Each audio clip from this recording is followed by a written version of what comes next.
My Pecha Kucha will be about my grandmother, who is my personal shiro, in honor of International Women's Day last week. I thought it would be fitting to talk about her. So before I talk about her, I'll talk about my family.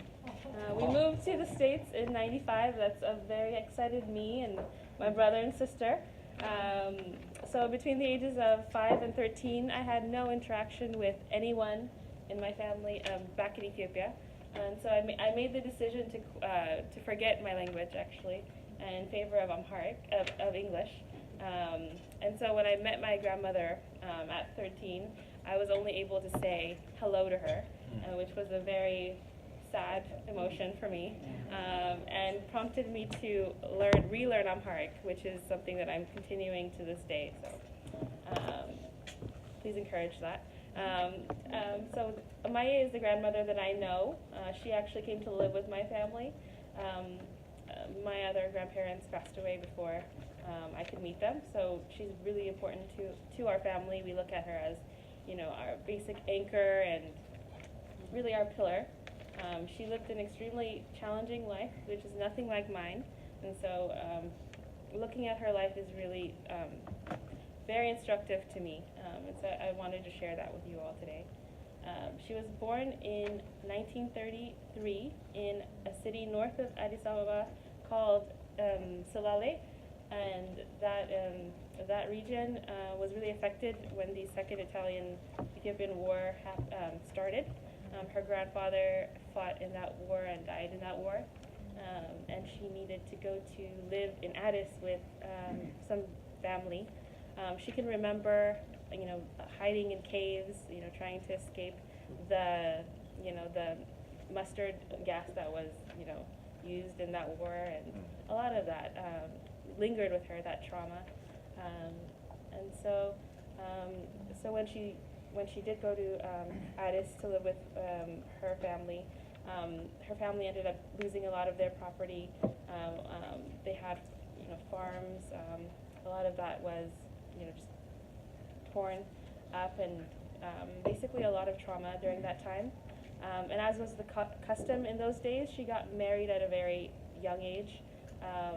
And I think she was about 13 or 14 when she had her first child, which is always shocking to me.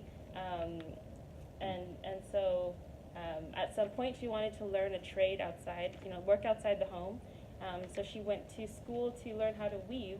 And this is just a picture I took at a shop in Addis, but she would learn how to weave, much like that picture, I guess. But this caused friction in her marriage, and so she decided to leave that first marriage and start over, and go back to her family, and where she rekindled a friendship with that guy over there, which is my grandfather, who was her childhood friend, and was really happy to see her come back unmarried. And so shortly after they got married and had my mother and her siblings. There's a picture of them. He was an avid photographer. He took, I think that was a selfie of his, and I think he took that picture as well. And he actually worked at the Commercial Bank of Ethiopia for 45 years. So that's my banking connection.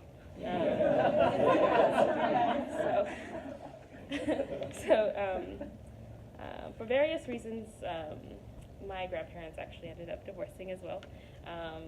And they, during this time, the communist, basically the communist government that rose up, basically destroyed life as she knew it.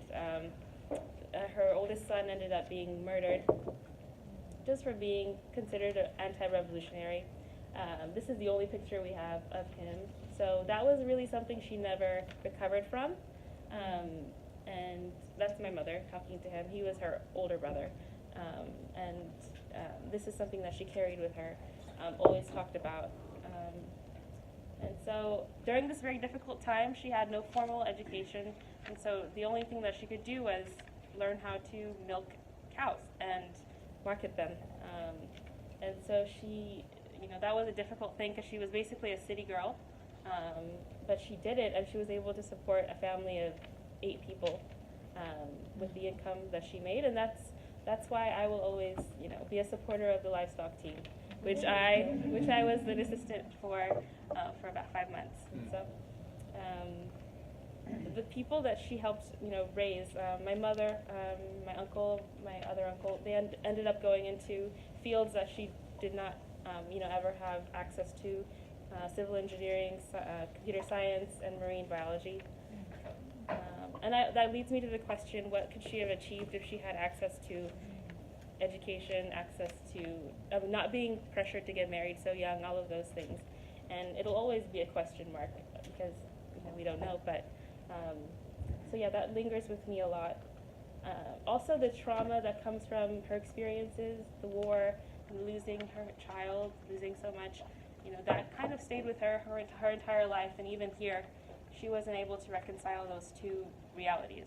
And I wish that she had that reconciliation before she passed away. And so, moving onwards, I see a lot of growth and opportunity in Addis, in Ethiopia. I go back a lot, and so I'm really positive of what could happen there. And even though I know I don't know a whole lot, I know that there's something good happening there, and there are a lot of people working really, really hard to fix the problems. And I'm really excited to be on this team, especially around the women's empowerment work that this team does so well. I am really excited to see where that leads all of you, and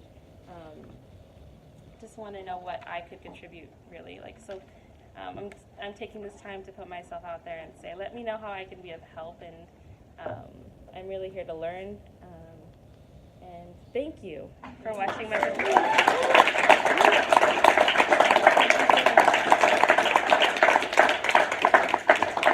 Any questions? I don't know if you do question answer after, but. I didn't have a question, but I have a story. Okay. James always knows when it's accelerating, so I'm running around and